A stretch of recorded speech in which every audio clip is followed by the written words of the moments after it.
Has a song ever felt like it was written just for you? That's the secret to Taylor Swift's connection with millions. And today, we're going to explore exactly why. To do that, we're going to look at this book, Little People, Big Dreams, which tells the story of how Taylor became the person that she is today.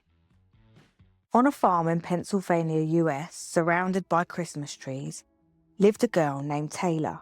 She believed in unicorns and fairy tales, but most of all, she believed in the power of songs to tell stories and change the world. Her grandma was an opera singer and her parents were also music lovers. One day, her mum and dad took her to a country music concert. Taylor was moved by the sound and the way the artist shared her feelings through her songs. Soon she was dragging her parents to county fairs, festivals and karaoke contests, jumping on stage to sing whenever she had the chance. She also took singing and acting lessons and enjoyed performing in local musicals. Yet school was a lonely place for Taylor. Most students didn't think country music was cool, and a few of them made fun of her cowboy boots. Even though people weren't always there for her, music was, and she kept pursuing her dream. Taylor was 11 when she sang and recorded cover versions of her most beloved songs, pouring her heart into every tune. She took her demo to Nashville, the home of country music. There she realised that to stand out, she needed to find her own voice. Back home, Taylor learnt to play the guitar and began writing songs inspired by her own life. The first was called Lucky You. It was about a little girl with a big heart. Soon her head was full of more rhymes, melodies and lyrics. After being spotted at one of her gigs, Taylor recorded her first album for a record label. She became the youngest person ever to write and perform a #1 country song. It was honest, smart and funny. Everyone loved it. Taylor continued to grow up alongside her fans. She loved to include hidden messages for them in her lyrics and music videos. Before the release of her 5th album in 1989, she invited a group of 89 of them to listen to it and ate cookies at her home. But living in the spotlight can be tough.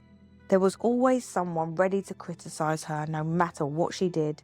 It took time for Taylor to learn that the only approval she needed was her own. And once she did, she stood up stronger than ever.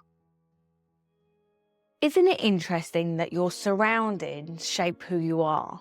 When Taylor was little, she was surrounded by country and western music. This made her love it. People teased her at first, but she stuck with it and then she became famous for it. Then later in her 20s, she was figuring out who she was. She switched to pop music. And some people didn't like that either at first. But then they came round and they loved it. Taylor keeps changing and so will you. As you grow, you'll change just like Taylor. Think of your life like a book with different chapters. When you start a new grade, that's a new chapter. When you learn a new hobby, that's a new chapter. Each chapter is an era, and that's a good thing. Some people won't like change at first, but that's okay. Listen to yourself. If you do what feels right for you always, you'll always make the right decision. Give people time to catch up. She made pop, rock, electronic and folk music. Yet she also found time to tour the world, direct her own music videos, speak up for what she believed in and care for Meredith Grey, Oliver Benson and Benjamin Button, her cats. Almost 20 years after writing her first song, Taylor made history as the first artist to hold all top 10 spots in the biggest US music chart. But while her list of records and awards kept growing, being a kind person was still her main goal. And Taylor, the little girl who believed in fairy tales, keeps achieving even her wildest dreams. She is one of the greatest artists of her generation and a friend to millions of fans who feel her music tells the story of their own lives. We've talked about Taylor Swift, we've talked about how she connects with people, but now, how can you do that? Listen. Pay attention when people talk. Ask questions, show interest. See what people need, help them, check in on them. Share. Connections grow when you open up too. It doesn't have to be big or scary. It can be super simple. This made me happy today. This made me feel sad. I'm really excited about this. Let's do a real life example. Imagine your friend isn't feeling well. They've got an upset tummy and they're feeling really yucky. They might look a little bit pale or they might be holding their tummy groaning. They're definitely not their best. When they tell you how they feel, really listen. Don't just nod along and look at them. Show them that you care. Say something like, "Oh, that's really horrible. I hate it when that happens. I hope you feel better soon. And if you need anything, I'm here." This shows you understand how they feel and that you are willing to help them. The next day, ask, "How are you feeling?" This shows that you've remembered and that you still care. That small moment there, that's connection. That's how friendships grow and thrive, by showing you care and make your friend feel seen and loved.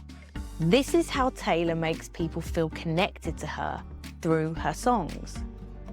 Taylor teaches us to be kind to ourselves and to others, to accept where we are and explore who we are, and to try different things as we grow. And most of all, the secret of connection and building relationships with others. Remember those 4 words. Listen, remember, notice, share. Oh, this has been really lovely. Thank you for watching. You can find all of Taylor's official details in the description. If you liked the video, don't forget to like and subscribe. To discover more impactful stories from real people, watch the playlist here, and I'll see you there.